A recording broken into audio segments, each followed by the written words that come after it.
it's your girl, Amy P., the reimbursement dietitian. And today I wanted to talk about 3 CEO lessons I learned the hard way so you don't have to. So, this season of business that I am going through, when I tell you it is one for the books, I am not shitting you.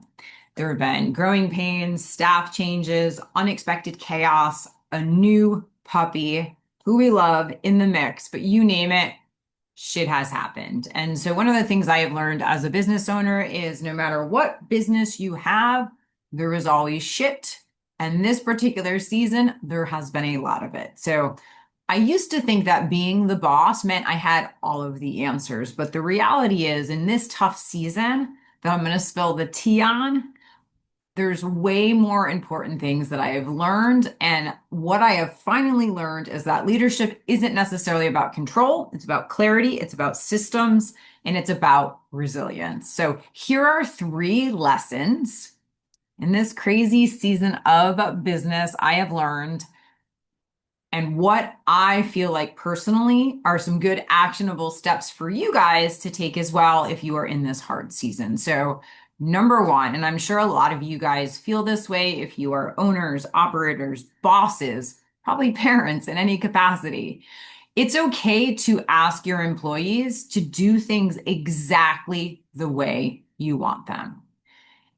I used to feel bad asking my employees to do things done a very specific way, more so because I am very well aware that I can be a control freak of nature. And so I used to think maybe me asking my team to do it this way, well, maybe I'm too controlling. And I used to make the assumption that they're smart, they're intelligent, they'll figure it out. But what I can tell you in this past season is that that thinking only created more chaos and more shitstorms per se. So, because the truth is, there's usually a reason, a pretty significant reason why we as practice owners want something done a certain way. And I want to give you some examples just to kind of illuminate what I mean. So, I have very specific things I want done on the private practice side of my business. So one of the things I want done specifically is by the end of day on Friday, I want all new patients on the schedule we have completed a verification of benefits for them. While I am very well versed with insurance and I can generally look at the cards and determine even without doing a verification of benefits, I think it's really good for the team to have a handle on what these plans cover so there's no surprises. Sure as shit, right? We don't do that. We don't do what I ask people to do, and I did not hold them accountable to it. And a patient shows up with Medicaid, which we take, but with a non-covered diagnosis. And so it was just an example of I thought I was kind of being a pain in the ass when the reality was there was a reason why I had that in place, right? I'm just looking at my notes. So verification, newsletters, right? Another thing. I used to think it was too controlling to ask my team to double check their own work. So we send out newsletters each week to both you guys and to our coaching clients. What I have noticed over time is that sometimes the information is incorrect because sometimes we have preloaded them months in advance in preparing for the next season for content. The reality is I used to kind of feel like a pain in the butt to tell people, okay, we need to do this and this is the reason why. Well, now when we're going to talk about lesson number 2, when we talk about, systems, it's super important because a lot of times it will save you as the owner hours of cleanup later. So what I find I'm doing is that I have this big, massive team, but because I felt bad asking them to do the things that they need to do and keeping them accountable, guess who then needs to pick up the pieces? And so then it's me, the owner, who should not be doing these things, doing damage control. So when I ask somebody to follow a process exactly as it's written, I am no longer apologizing for it. And I'm just going to basically say, this is how we do it. This is why. And this is what we're sticking to. Okay. And let me tell you that this will shift everything for your business Because the reality, like I said, is you know why you have certain protocols in place. And whether or not you feel like you're being too controlling or not, in the event you do not hold people to those standards, you will end up picking up the pieces. So that was lesson number one in this hard season. Lesson number two, if someone on your team makes the same mistake twice, it's time to build a new system, not send another Slack message. Okay, let's talk about that. Right. So, like I said, there's been lots of balls dropped in my businesses. And many of the times, I really firmly believe it's because there's not a system in place. So rather than say, we already went over this a fucking 100 times, but it keeps happening, right? So it's not the person probably, it's a process problem, which is very different. So now when I see something go wrong in my business and I see it go wrong more than once, I'm going to pause and say, where is the gap in the system, right? Where do we need to tighten shit up? Because this might mean, and most of the time it does, right? Creating a check sheet, recording a video walkthrough, adding a verification step before anything gets sent out.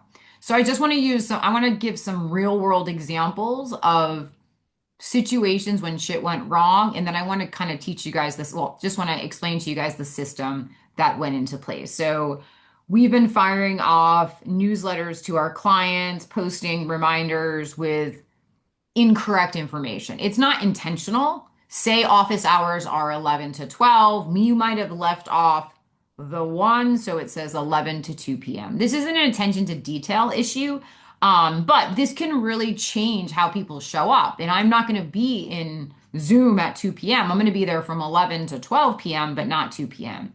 So rather than get frustrated with how this is going, the system that I put in place is that first thing Monday morning, this particular team member needs to go through all of the emails, all of the reminders for the up and coming week on Monday, and double and triple check that the dates are correct, that the times are correct. Because, like I said, sometimes we do this content so far in advance that it's easy to try to rush to get the content out. So the system now, or the change is, we're going to go through everything every single week, independent of whether or not it's correct or not. Okay. In terms of verification of benefits, right? Like the team learned that not doing what I asked them got them into trouble. So now the system, every Friday, first thing Friday morning, we do verification of benefits for every single patient on the schedule for next week, and it's uploaded. And then Friday at 5 p.m., I go in and I check to make sure the team has done that. Another system, final system that I'll talk about on the credentialing side. I made too many assumptions that my team might have known what they were doing, and they made too many assumptions that they probably knew what they were doing. So the system now that's in place on every single credentialing application before it goes to the insurance companies is I give the final review. So no credentialing applications are submitted until my eyes view it and give the okay, right? Because ultimately, as you guys can see, these systems protect people. They help our team feel competent. They protect us from having to micromanage, which, as you guys know, is a really horrible sort of feeling, sort of horrible thing to do. So when you guys see a mistake and it happens more than once, we have to ask ourselves, is this a person issue or is this a process issue? And is there a way, even if it is a person issue, that I can create a process that, when executed, prevents these mistakes from happening? Okay. Number three, this is super important, and I feel like I could do a whole video on this topic. But as the boss, you need to know how to do everything in your business, especially like the high level stuff that if somebody drops the ball, everybody gets pissed off. Super important. So things like payroll, billing, in my practice, Kajabi. It doesn't mean that you should always be doing everything. I want to be very clear. Definitely not. But the reality is that I cannot tell you how many times, because I learned the systems on my own, that I was able to somewhat save the day, even though I had a whole team. I was paying lots of money to do all of the things. I was able to look at the problem, correct it quicker than anybody else and make sure it stopped it from happening. So if somebody doesn't show up, right, to run payroll, the work still needs to get done, right? The dietitians on your team still need to get paid. The staff needs to get paid, right? Um, if for whatever reason somebody gets sick, right, and they're unable to do the billing, right? You need to be the type of leader who can step in or delegate smartly and keep things moving, right? On the flip side, if you're the only person that knows how to do these things, then you become the bottleneck. But I know people get very frustrated with me as a business coach, but I do believe that in a lot of scenarios, especially in this fucking season that I'm in, because I knew how to do all of the things, I was able to fix problems quicker and basically get shit done, right? So when chaos hits, right, we cannot panic, right? We have to pivot. We have to step in and because the shit still needs doing, right? Like the payroll needs to be run, claims still need to be submitted, credentialing applications still need to be completed. Whether or not you are doing them ultimately all the time, it's important that you know how to do them because it's about competence, really. It's not about control. So, just a couple examples in this season. You guys are all part of this when my CRM, Kajabi, somehow enrolled 7,000 people in my welcome series for my $5,000 coaching program. And so it sent out an invite for free for 7,000 people, right? And so not everybody was happy with that particular access because they thought I charged them for it and it was a whole fucking situation.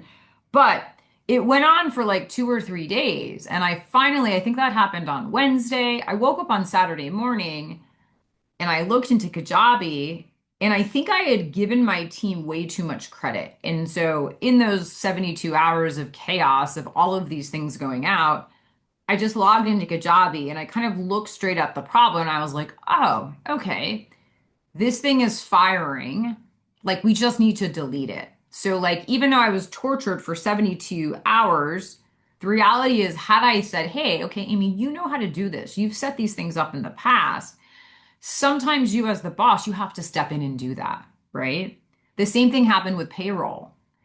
My assistant went missing in action one day and payroll needed to get done. And I had emailed him at 11 o'clock. I had emailed him again at 2 o'clock. I had emailed him again at 4 p.m. and payroll still wasn't run. And we were getting closer and closer to the deadline. So rather than nobody get paid, I had to need to go into the system and basically, tally everybody's payments up and then run payroll. But if I had never learned how to run payroll in Gusto, and I did not know how to reconcile the accounts, then nobody would get paid and I would be up Schitt's Creek, right? So it's not about control, it's about competence, right? And so, like I said, I know everybody wants to delegate tasks that they do not want to do, but I can literally, like I said, I could do a whole video on how many times because I had put in the work on the front end, I was able to make sure that my practice, my businesses didn't crumble. So I know it's frustrating when you have to learn these systems, but what I can tell you is in learning these systems down the road, it becomes super helpful when shit happens. And like I said at the beginning of this video, it does not matter who you are or where you work, your business will always have shit. So prepare for it, and just brace yourself for it happens. So let's kind of sum this up, right? So these are 3 action steps if you are in a hard season in your practice and it feels like very heavy and hard. Number 1, audit your non-negotiables. Write the 3 to 5 things down in your business that must be done your way for a good reason, right? like how you name files, send claims, onboard clients. Then ensure those steps are clearly written out as an SOP, a Loom video, so that your team can follow them exactly as intended.